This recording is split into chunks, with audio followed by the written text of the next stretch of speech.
Saya ingin sampaikan hasil dari survei dari LSI semalam, Lembaga Survei Indonesia. Bentar. Belum saya pasang ya. Siapa di antara ibu bapak yang sudah pengalaman nulis? Pernah nulis? Pernah. Nulis daftar hutang. Status. Oke. Kalau nulis cerita anak? Belum pernah. Oh, sudah? Ibu sudah? Wah, keren. Oke, 1 sudah. Terus siapa lagi? Oh, Masya Allah. Oke, 2. Gitu ya. Terus siapa lagi? Wah, 4. Cerita mantan. Anak mantan. Tolong kamera diarahkan biar nanti kita kirimkan ke Bu Fatur. Oke ya. Ini luar biasa, Ibu Bapak sudah ada. Siapa yang pernah membacakan cerita anak? Sering. Oke, bapak-bapak yang pernah membacakan cerita dan sering membacakan cerita anak bagi anaknya. Wah, ada. Oh, Masya Allah, bawa 1. Terus? Dan Bapak kita lihat ya.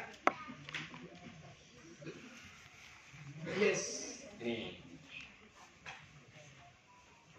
Aduh, aku nggak bisa baca.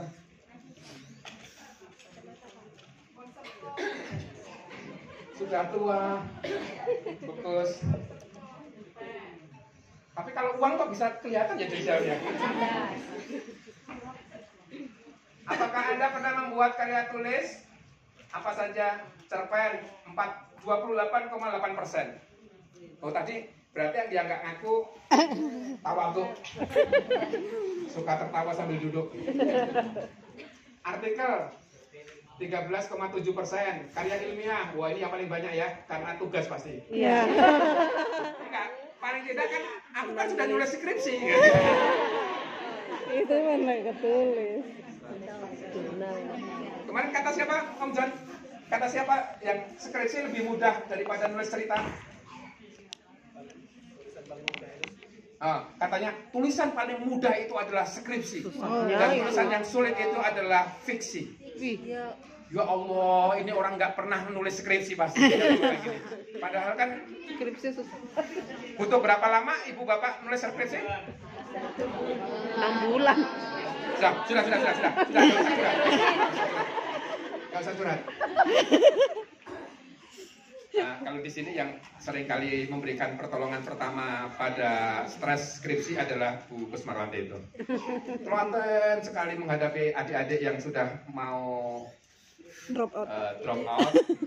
Dan kalau ditelepon mesti tidak diangkat. Nah itu Bu Kusmarwanti ya. Ada mahasiswa yang sudah tidak mau melanjutkan. Bu Kusmarwanti yang telepon, kamu harus lulus. Aku nggak mau Bu, harus mau. Jadi, tukang paksa yang paling lihai adalah Bu Kusmarwanti.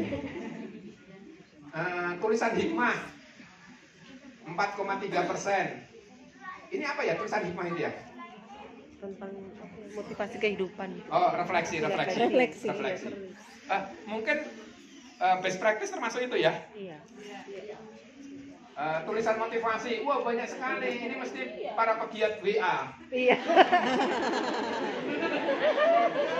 Para pegiat WA dan aktif di grup keluarga.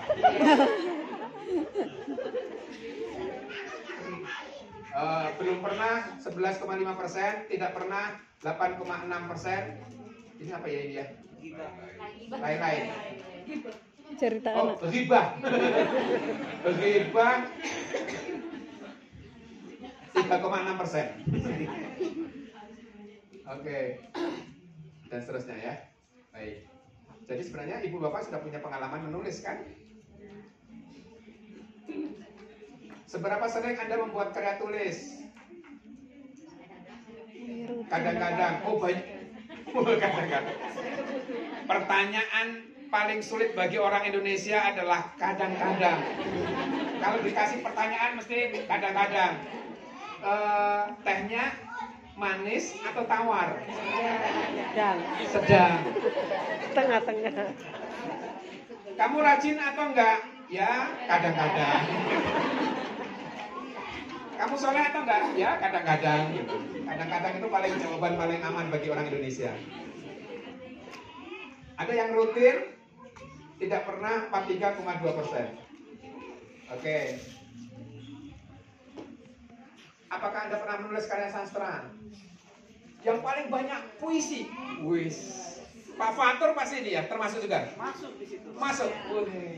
Apalagi kalau sedang galau. Padahal tiap hari wajahnya galau terus itu. Pantun. Wah, ini hampir di semua acara pejabat mesti ada pantun. Dan ibu bapak harus dipaksa untuk cakep.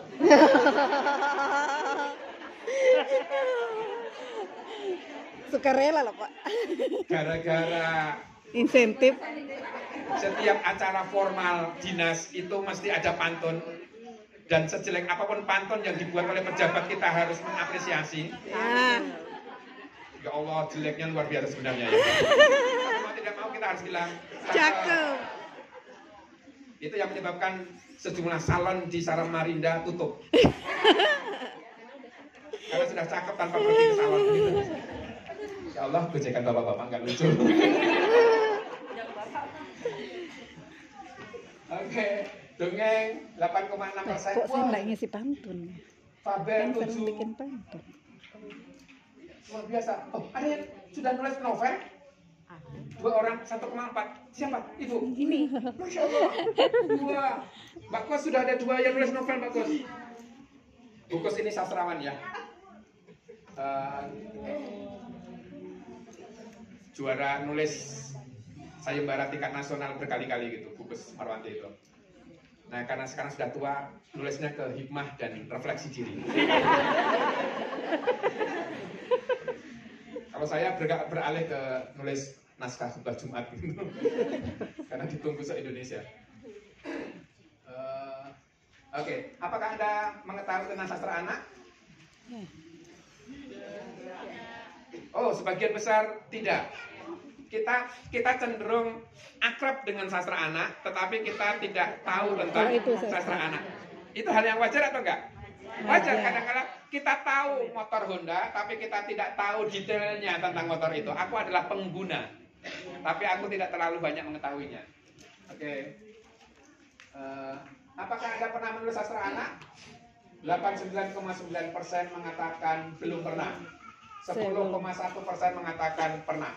Mungkin pernah, tapi kita nggak ngerti. Yang pernah masih ditanya, selesai. Sekian persen mengatakan enggak. Enggak apa-apa. Jika Anda diminta menulis sastra anak, apakah Anda menganggap sulit atau mudah? Sulit. Sulit. Ini sulit. 87,8% mengatakan sulit. 12,2% mengatakan mudah. Nah, nanti kita belajar pada yang 12,2%. Saya aja menganggap sulit. Oke ya. Nah, sekarang problemnya apa? Masalahnya nopo apa?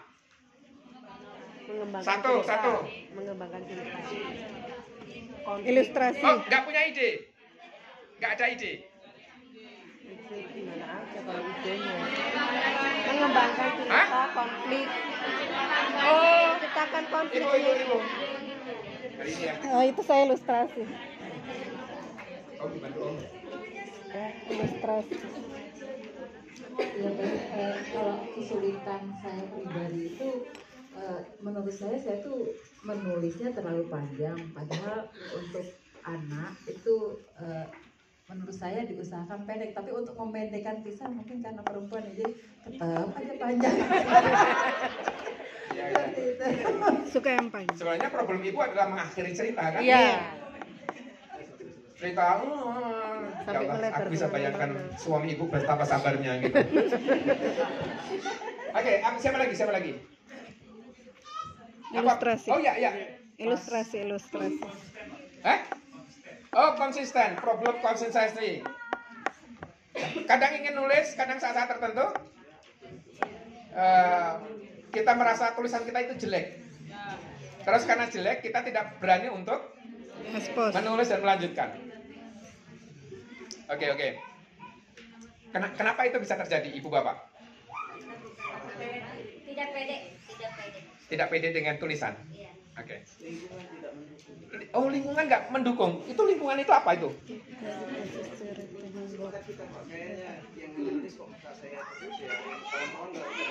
Wih, ada ya orang sesombong ini ya. Masa hanya aku yang nulis, kawan-kawanku sekitar nggak pernah ada yang nulis gitu. Ya wes lah, aku nggak usah menulis lagi gitu. Ya, ada orang yang sesombong. Solidaritas itu. Itu istilahnya faktorisme.